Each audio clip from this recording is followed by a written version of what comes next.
Eu lembro, cara, que em 2000, mais ou menos, você trabalhava, acho que de modelo, você já estava em Nova York, se eu não me engano. E aí, de vez em quando, Tava você indo pra vinha. lá, eu acho. Estava. É, e aí É, você estava indo. tava indo, eu fiquei de 2000 a 2002 lá.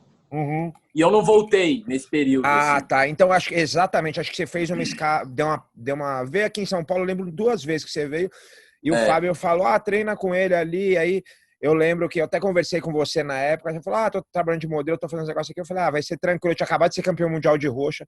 Cara, treino duro pra cacete. Eu falei, que moleque duro é esse, cara? Moleque modelo e duro pra caralho. E aí depois eu vim descobrir, né, que, pô, você é daquela geração lá, pra quem a galera não vai conhecer mais do Street, do Pensador, lá do Gigi, né, dessa galera aí, né? do Tererê. Escobar, do Eles um Tererê. pouquinho mais velhos. Eles são, acho que um ano mais velhos que eu. É, Naquela época, na adolescência, fazia muita diferença um ano, né? Porque já era adulto, juvenil. aham. E engraçado você falar, eu lembro desse treino, assim, a gente deu um treino, acho que uns 10 minutos, quando deu 10 minutos, eu olhei pro Fábio e falei, cara, deu, né, brother? Acabou, assim, eu tô resistindo bem aqui. Aí o Fábio falou, não, não, continua. Eu falei, ah, não, aí foi derrotado. Era lá no Projeto Aqua, ainda que nem existe. Ô, Cauã, e aí, aquela época, você foi para os Estados Unidos, você estava trabalhando de modelo já, Já, e você passou lá o 11 de setembro, né? Inclusive, né? passei. Fiquei 2 anos lá. Aham. Foi interessante minha trajetória lá em Nova York, porque no começo eu só trabalhava como modelo, mas eu já estava um pouco cansado, assim. Eu trabalhei como modelo mesmo 3 anos, já estava um pouco de saco cheio. Aham. Tinha mudou muito a cara do mercado da moda na época. Começaram a trabalhar uns caras muito magrinhos, ingleses, assim, com um look, tinha aquele cabelinho na frente de um olho, Meio assim. emo. E foi uma época que eu parei de trabalhar, assim, eu fiquei meio desempregado. E fui em busca de uma. Meu pai me orientou a, pô, sei lá, buscar ser ator, uma coisa que eu nunca tinha pensado. Peguei uma indicação, fui numa professora, a professora se amarrou na minha e me deu uma bolsa de estudos. Aí eu falei para ela que eu ia ter que voltar para o Brasil porque eu não tinha mais dinheiro. Aí ela me deu um emprego, eu comecei a trabalhar meio período, eu estudava, aí acabava minha aula, eu ficava mais 5 horas no escritório, fazia tudo, assim, lavava banheiro, pintava, comprava coisas na rua, varria o chão, atendia o telefone quando era necessário. E, Uhum. paralelamente a isso, eu busquei uma academia da Aliança na época, o Gigi, Alexandre Uhum. Paiva me indicou, que era o meu professor. Aham. Eu era faixa roxa ainda na época. Foi bem aquela época lá. Foi logo depois da gente dar esse treino aí.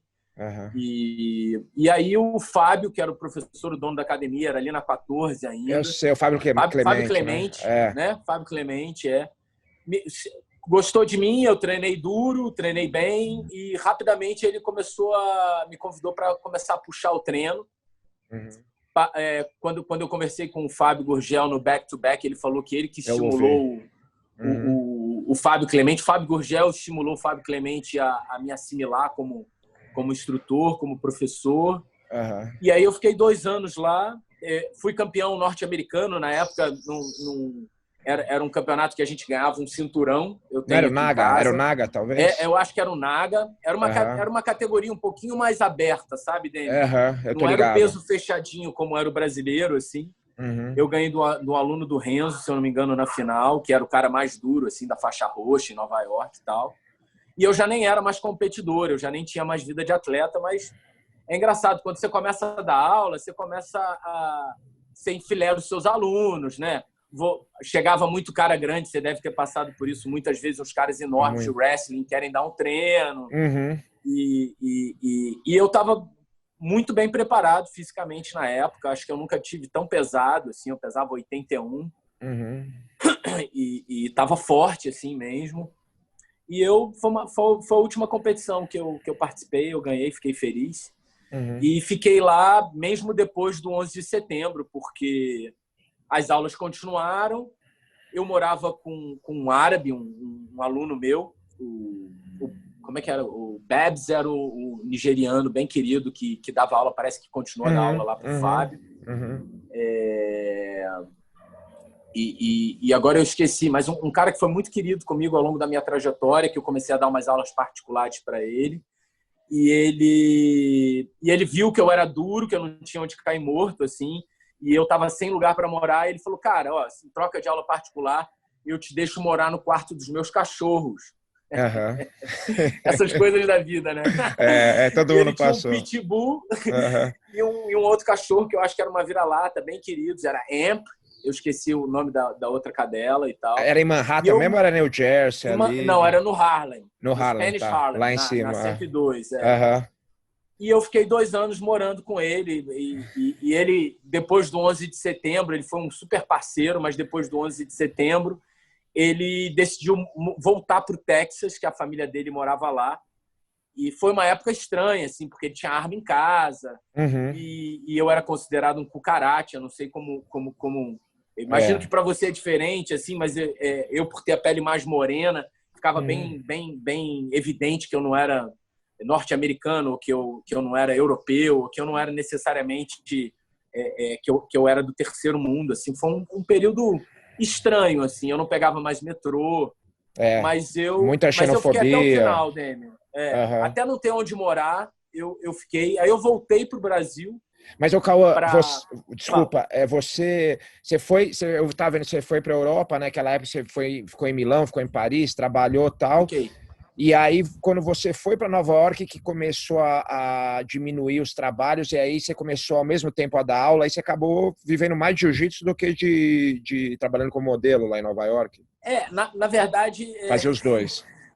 eu ganhava $20 da minha escola e o Fábio me dava uma grana de vez em quando. Uhum. Depois que eu ganhei esse campeonato, começaram a me convidar para apitar, para ser árbitro de vários campeonatos, de outras competições.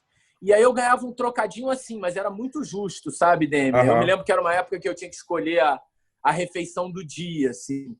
Eu ia almoçar ou ia jantar comida salgada mesmo. A minha outra refeição era sempre uma barra de proteína daquela Whey Design, sabor morango, e uma banana e uma maçã. Ô, Cauã, você sabe que eu morei aqui uma época com o Leozinho, que você conhece, né? Com o Léo Vieira. O Leozinho veio e deu um seminário pra gente, muito lá no legal. O Fábio. Alexandre Street, que era daquela geração eu de ouro, lembro veio disso. me visitar, que é um grande amigo meu. E convidou o Leozinho, ele tinha uma relação boa com o Leozinho veio e deu um seminário lá na academia do Fábio. Então, eu morei com ele, morei com o Tererê, aqui em São Paulo, e aí eu lembro a mesma coisa, que chegou uma época eu morando sozinho lá, cheguei em casa, abri a geladeira, não tinha nada, abri o armário e tinha um saco de farofa.